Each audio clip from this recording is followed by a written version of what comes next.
उद्धव ठाकरे यांना इतके फ्रस्ट्रेशन आलं आहे की ते स्वप्नातही शिव्या देत असतील आणि घरच्यांचीही त्याच भाषेत बोलत असतील, असं वादग्रस्त वक्तव्य खासदार श्रीकांत शिंदे यांनी केलं आहे। उद्धव ठाकरे टीका करताना फक्त 3-4 शब्द बोलतात। खोके, गद्दार, खंजीर इतके शब्द त्यांच्याकडे आहेत। जिकडे जाल तिकडे फक्त शिव्या आणि शाप देतात। सकाळी उठले की शिव्या, रात्री झोपताना शिव्या आणि स्वप्नातही शिव्या देत असतील आणि घरच्यांचीही हीच भाषा वापरत असतील, असं वक्तव्य करून नवा वाद निर्माण केला आहे। अगोदरचे मुख्यमंत्री आता प्रचार करायला जातात, 3-4 शब्द तेवढेच बोलतात।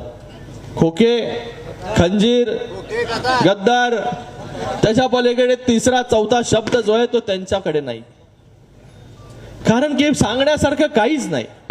2.5 वर्षामध्ये जेव्हा तुम्ही मुख्यमंत्री होते, या महाराष्ट्र राज्याचे नेतृत्व करत होते, त्या 2.5 वर्षांमध्ये तुम्ही काय केलं हे लोकांना कधी सांगणार तुम्ही?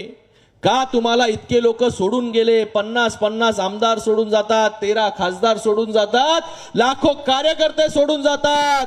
का सोडून गेले याचा विचार कधी करणार आहे की नाही? आत्मपरीक्षण कधी करणार आहे की नाही? पण फक्त आणि फक्त जिकडे जाल तिकडे फक्त शिव्या, शाप। सकाळी उठल्या की शिव्या, रात्री झोपताना शिव्या। मला वाटतं रात्री स्वप्नामध्ये पण शिव्याच देत असतील आणि घरच्यांबरोबर पण तीच भाषा जी आहे ती वापरत असतील। कारण की एवढा द्वेष, एवढं फ्रस्ट्रेशन जे आलेलं आहे। मी काल एक व्हिडिओ बघितला, कुठल्या तरी एअरपोर्टवरती त्यांना थांबवलं आणि गाडी बॅग चेक करत होते। त्यांनी तो व्हिडिओ काढला, जसं आपण रस्त्यावरती भांडतो ना, रस्त्यावरती भांडताना कसं एकमेकांचा व्हिडिओ शूट करतो आपण। अरे तू कोण, मी कोण आहे, तुला ओळखतो का? मी कोण, तू कोण? व्हिडिओ काढला, त्याला विचारतायत तुझं नाव काय, तू कुठून आला, तू काय करतो? अरे तो बिचारा काम करतो, त्याचं इलेक्शन आहे, बॅगा चेक करणार।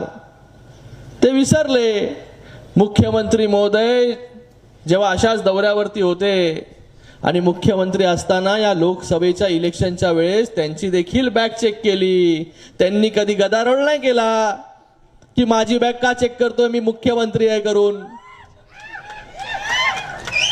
पण आज जेव्हा फ्रस्ट्रेशन येतं, हार समोर दिसू लागते, तेव्हा अशी परिस्थिती जी आहे ही येते।